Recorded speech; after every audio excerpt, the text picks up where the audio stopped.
Hello and welcome to Friday's edition of Cracking the Cryptic, and we've got an increasingly rare specimen for you today, which is none other than a classic Sudoku. Just normal Sudoku rules apply.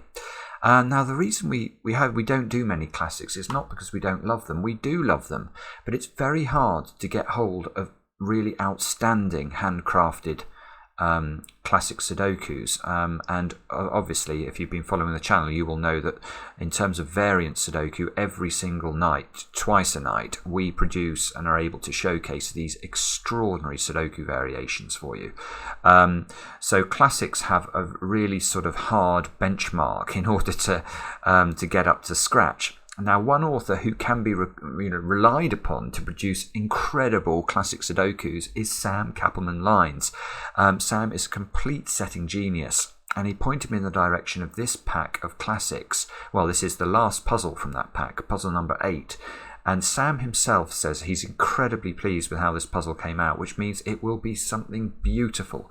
And I'm really looking forward to trying it.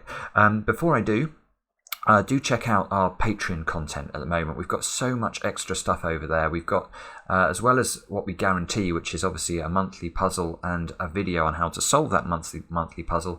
We've also got Reverend's Puzzle Hunt, and we've also got Mark's recent Solve of the Times Cryptic Crossword Monthly Special. And we've, what else have we got? Oh, we've got My Solve of Mitchell Lee's very clever... what type of it was Yagilin, I think, if I remember rightly. So we've got that too. So lots of stuff to check out, and this puzzle doesn't need many rules explaining. Normal Sudoku rules apply. So with that, let's get cracking. If you want to have a go, you click the link under the video, of course, as usual. And let's see how we can go. So we can plonk some ones in the grid down there. We can... typical Sam. I'm not seeing much we can do straight away. Let's just double click on the digits and see. 3 must be in one of 2 places in box 4. 3 is also locked. Look into sort of these diagonal positions. Now if we get lots of these diagonal pairs, we need to be alarmed, because that tends to mean that there is some really tricky pattern hidden in the grid.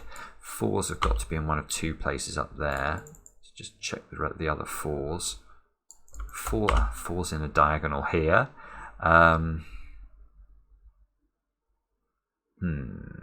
Okay, 5s, very few 5s.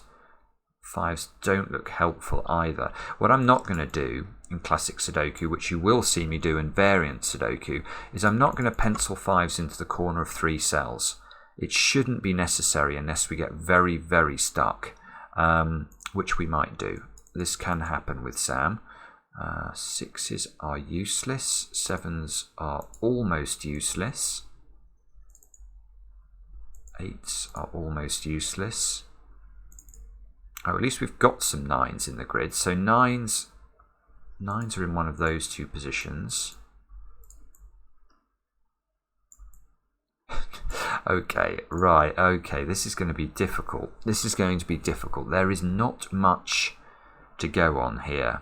We've got quite a lot of info packed into box 9, but very little else. So first thing I'm going to do is I'm going to look for weak cells, just in case there is sort of a naked single hidden in this grid. So I'm scanning. I'm trying to see 1, 2, 3, 4, 5, 6. That's a classic Sam trick, actually. Often with Sam's puzzles, I've noticed over the years that you can sometimes see how he's sort of almost gone about setting the puzzle.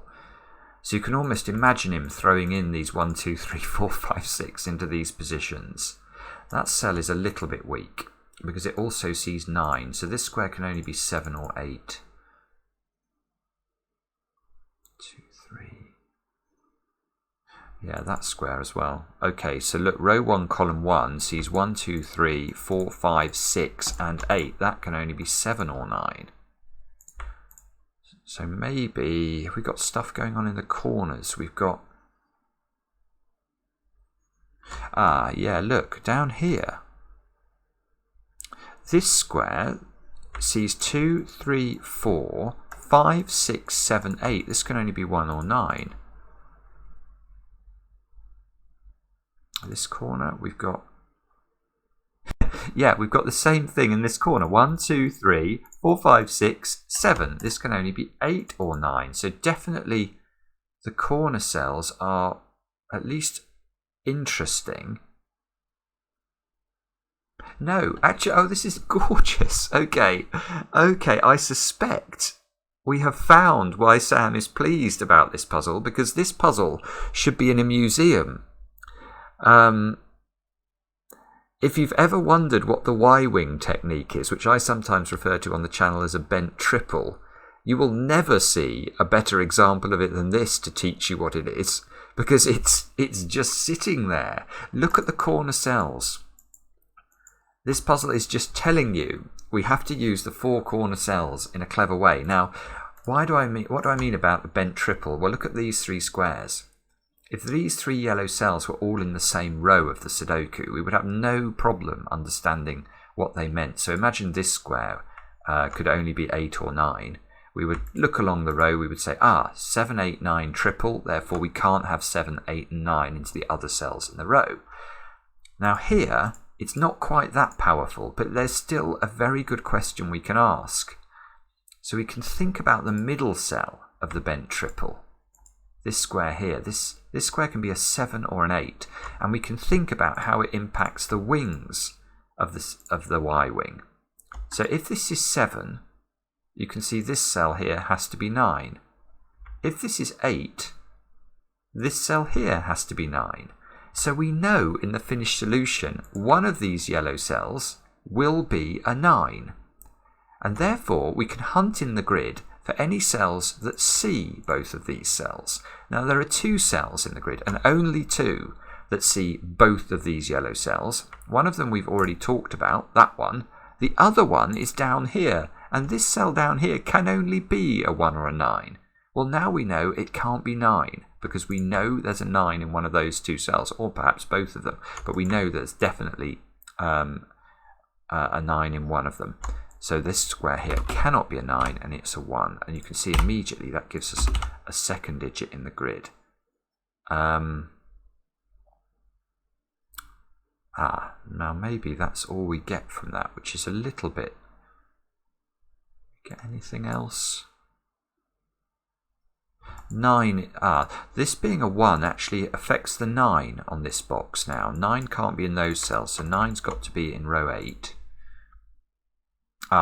That's nice. That's seeing our pencil marks over here. So now 9 cannot be in this square, and this is why I put the pencil marks into the corners of squares, because the moment I know it's not here, I know it must be in one of the other, it must be in the other position. I've pencil marked the 9 in the corner of the cell. So if the 9 is not here, it must be here. And you can see the moment I place the 9 in this corner cell, I'm taking the position of one of the corner marked 8s. So I'm going to go 9, 8. When I place the 8 in this square, I'm taking the position of the corner marked 7. So the 4 is going to have to go here. So this 9 gives me a 9, an 8, and a 4 immediately. 4 is now locked into one of those cells in box 6, and one of these 2 squares in box 8. Now look, the 4s are now aligning. It's like the heavens are sort of being pulled into alignment here, because the 4s are now definitely in column 4 and column 6 in boxes 2 and box 8. So the question we should be asking is, where does the 4 go in column 5? Can't be here, can't be here. It must be in one of those 2 squares, which means, look, we've now got the 4s aligning in row 4 and row 6. So where does the 4 go in row 5 of the grid? We know it can't be there, can't be there. In this box, it's in one of these 2 positions. Well, we need a 4 somewhere in row 5, so it's got to be here.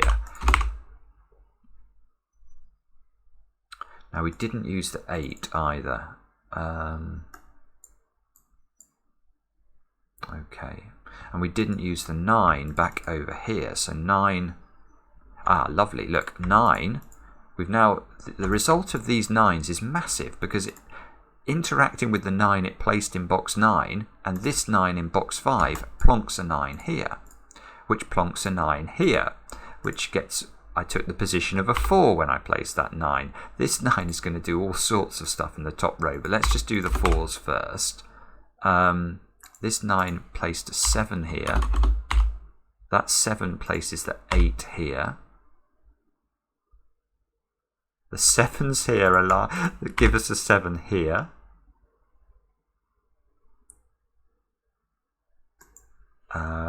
Can we keep this going? Yes, we can. We need to put 5 and 6 into row 1, and there's a 5 here. So 5 and 6 go in.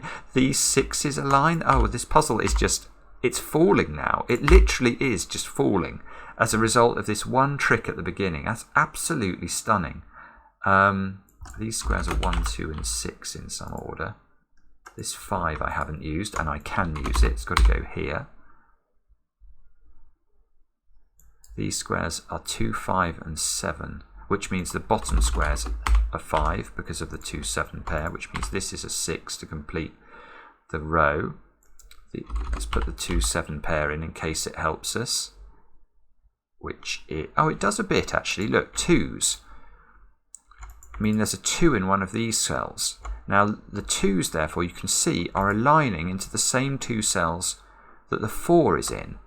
So that we know that these 2 squares now must be a 2, 4 pair, which means they cannot contain a 3. So the 3 must go into this cell, which places a 3 here. Which means we know these 2 squares are 1 and 8 to complete this box. We now know these squares here are 2, 3 and 6. I can see we can do a bit of restriction there. Look, 6 and 3 can come out. These 2 squares need to be 8 and 5, which we can do from the 8 in the bottom. So 8 and 5 go into the grid. 8's now in one of those 2 squares. These squares are 2, 3 and 5. You can probably tidy this up. This is typically what happens with me now, is that I miss easy digits. I will try not to, but there's no guarantees. This is a 1 or an 8. Yeah, there's all sorts going on. This is a 3, 7 pair, but we've got a 7 there. So the 7 can go in, the 3 can go in. This 7 fixes the 7 and the 2. That fixes the 2, 5 and 3. This is no longer a 3 or a 2. That's got to be a 6. That's a 2. That's a 3. Wow, okay. This could be one of the quickest videos we've ever done on cracking the cryptic. 2, 7 into these cells. 4, 5 into these cells, which means we must need 8 and 6, I think, into those squares, and we have a 6 here. Yeah, that's what it does mean. So we get 6, we get 8. 6 is here by Sudoku. 6 is not there, and it's not here, so 6 is here by Sudoku. This column needs a 2. Let's put it in. That gets us the 2 and the 4. That gets us the 4 and the 5. There's a 5 here by Sudoku. We need to put a 7, 1, 7, 8 into these squares. That can't be 8. That can't be 1. You can see this square here is a 1 or a 7. Just looking at the options for the column, that gives us the pair there, which means this is a 2, this is a 7. Looking along row 6, we need a 1 or an 8 here. It can't be 8, so it's 1. That fixes, I think, the whole grid. Wow. Okay, we need a 3 here, and we need an 8 here, and we click check, and that's how to solve Sam's rather beautiful Y-wing illustration for a Sudoku. I hope you enjoyed that. Slightly shorter video today, and we'll be back later with another edition of Cracking the Cryptic.